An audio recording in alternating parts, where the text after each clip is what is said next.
ఈ అధినేత ఒక ముఖ్యమంత్రిగా ఉంటూ చంద్రబాబు నాయుడు గారు ఒక కార్యకర్తల మీటింగ్లో ఎవరైతే వైసీపీ వాళ్ళు ఉన్నారో వాళ్ళని దరిచేరనివ్వద్దు అని డైరెక్ట్ గానే చెప్పారు. అసలు ఈ విషయాన్ని అలా చూడాలంటారు మీరు? అంటే మీరు ఇక్కడ సాగ్రిగేషన్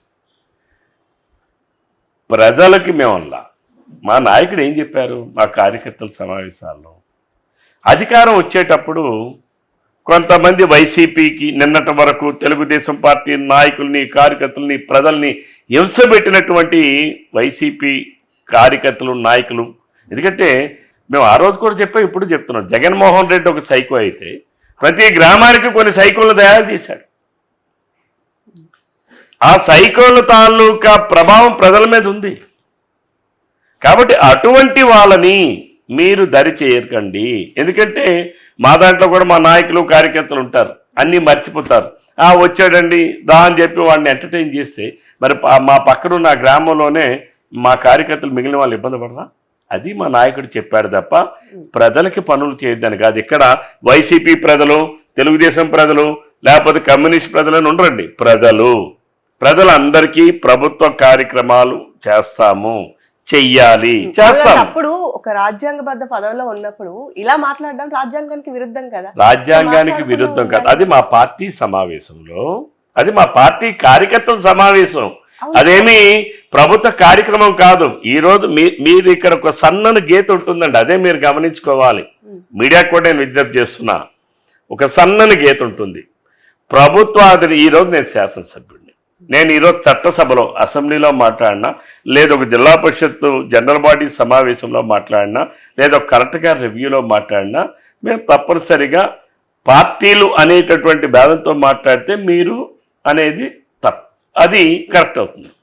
మేము మాట్లాడే మా కార్యకర్తల సమావేశం, మా కార్యకర్తలు మీరు ఎలా ఉండాలి, మన పార్టీని ఏ రకంగా బలోపేతం చేసుకోవాలి. ఇప్పుడు నిన్నటి వరకు ఒక వైసీపీ కార్యకర్త, ఒక నాయకుడు ఆ గ్రామంలో మా కార్యకర్తలు, మా నాయకుల్ని తప్పుడు కేసులు పెట్టో లేదా వాళ్ళ ఆస్తులను కైంకర్యం చేసి లేకపోతే ప్రజలకు ఇబ్బంది పెట్టినటువంటి వ్యక్తిని ఈరోజు మా నాయకుడు కానీ, మా గ్రామ స్థాయిలో కార్యకర్త కానీ, నేను కానీ నా పక్కన పెట్టుకుని వాడిని నడిపిస్తే పార్టీ ఏమవుతుంది?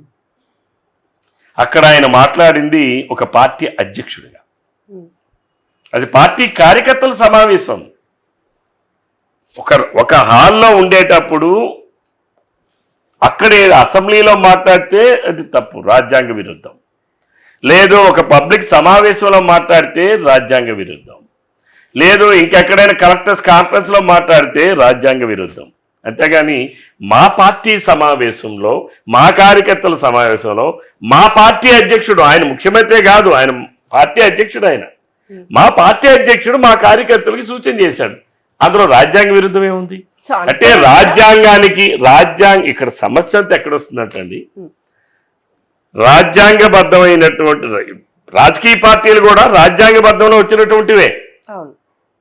అందులో లేకపోతే రాజ్యాంగంలో లేకపోతే రాజకీయ పార్టీలు అని ఉంటాయి.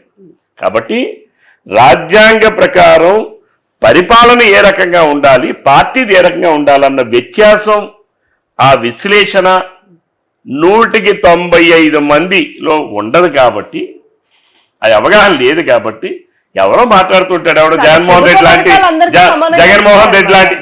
రెడ్డి లాంటి అవగాహన లేనటువంటి వ్యక్తులు, సైకో మనస్తత్వం కలిగిన వ్యక్తులు, రాజారెడ్డి రాజ్యాంగాన్ని అమలు చేసినటువంటి వ్యక్తి, అంబేద్కర్ రాజ్యాంగాన్ని తొంగలో తొక్కినటువంటి జగన్మోహన్ రెడ్డి అలాంటి మాట్లాడతాడు. ఏంటి మీ కార్యకర్తలు వద్దన్నారు, నువ్వు అలాగన్నావు ఇలాగన్నావు అని. జగన్మోహన్ రెడ్డి ఏం చేశాడు గత 5 సంవత్సరాలు? ఏం చేశాడు ఆయన? ఈరోజు నువ్వు 1000 ఎకరాలు ప్రజలవి దోచుకున్నాడని చెప్పి ఈరోజు కొన్ని లక్షల దరఖాస్తులు మాకు వచ్చాయి కదా. ఇది మీరే సాక్ష్యం కదా, మీ మీడియానే సాక్ష్యం కదా. ఈరోజు వైసీపీ నాయకుడు నా భూమిని లాక్కున్నాడు, ఇది చెప్పింది ప్రజలే కదా, సామాన్యమైన ప్రజలే కదా. అటువంటి వాళ్ళని మేము పక్కనేసుకొని వెళ్ళొచ్చా? అటువంటి వాళ్ళని మేము దరి చేర్చుకోవచ్చా? అది మా నాయకుడు చెప్పి